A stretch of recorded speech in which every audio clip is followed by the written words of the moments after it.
Institute of पाउटॉलॉजी या शीर्षकापासूनच चर्चेचा विषय ठरलेला चित्रपट येत्या 11 एप्रिलपासून संपूर्ण महाराष्ट्रातील चित्रपटगृहात प्रदर्शित होणार आहे, अशी माहिती चित्रपटाचे निर्माते प्रसाद नामजोशी यांनी पत्रकार परिषदेत दिली। फटमार फिल्मच्या सहयोगाने हेमंत चव्हाण, प्रद्योत पेंढरकर आणि निखिल मगर यांच्या 6 पर्पल हार्ट्सची प्रस्तुती असलेल्या इन्स्टिट्यूट ऑफ पाउटॉलॉजी या मराठी चित्रपटाची निर्मिती नेहा गुप्ता आणि प्रसाद नामजोशी यांनी केली आहे। विजय नारायण गवंडे आणि श्रीकांत देसाई या चित्रपटाचे सहनिर्माते आहेत। इन्स्टिट्यूट ऑफ पाउटॉलॉजीचे दिग्दर्शन प्रसाद नामजोशी आणि सागर वांजारी यांनी केले आहे। या दिग्दर्शक द्वयींनी पुन्हा एकदा आपल्या चित्रपटाद्वारे उत्कंठावर्धक विषय सादर केला आहे। या दिग्दर्शक द्वयींचे चित्रपट यापूर्वी राष्ट्रीय आणि आंतरराष्ट्रीय महोत्सवांमध्ये गौरवले गेले असून चित्रपट महोत्सवांमधील जाणकार प्रेक्षकांनी यांच्या कामाचे कौतुक केले आहे। याच कारणामुळे इन्स्टिट्यूट ऑफ पाउटॉलॉजी या त्यांच्या आगामी चित्रपटात नेमके काय पाहायला मिळेल याची उत्कंठा आहे। इन्स्टिट्यूट ऑफ पाउटॉलॉजी या चित्रपटाच्या निमित्ताने सयाजी आणि गिरीश यांनी प्रथमच एकत्र काम केले आहे।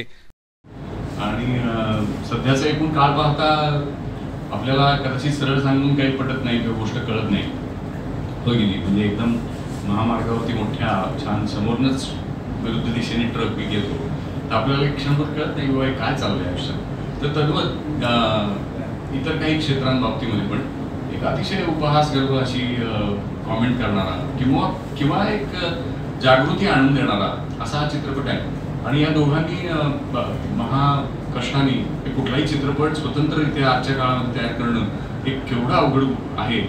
जो करेल त्यालाच ते समजेल।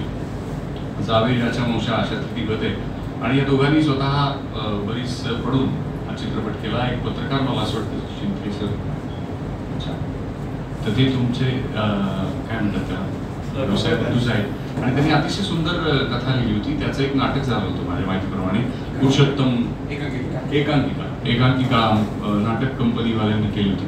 आलोक राजवाडेंनी दिग्दर्शन केलं म्हणून आणि त्याला बक्षीस वगैरे मिळाली। आणि तेव्हाच त्याच्याबद्दल एक असं की असंच नर्म सुरसुरीत पण तरी सुद्धा सत्यस्थिती मांडणारं विदारक भाष्य की आमच्या सत्यस्थितीबद्दल जागृती आणणारं असं भाष्य त्या एकांकिकेमधनं किंवा ते कथेमधनं झालं होतं।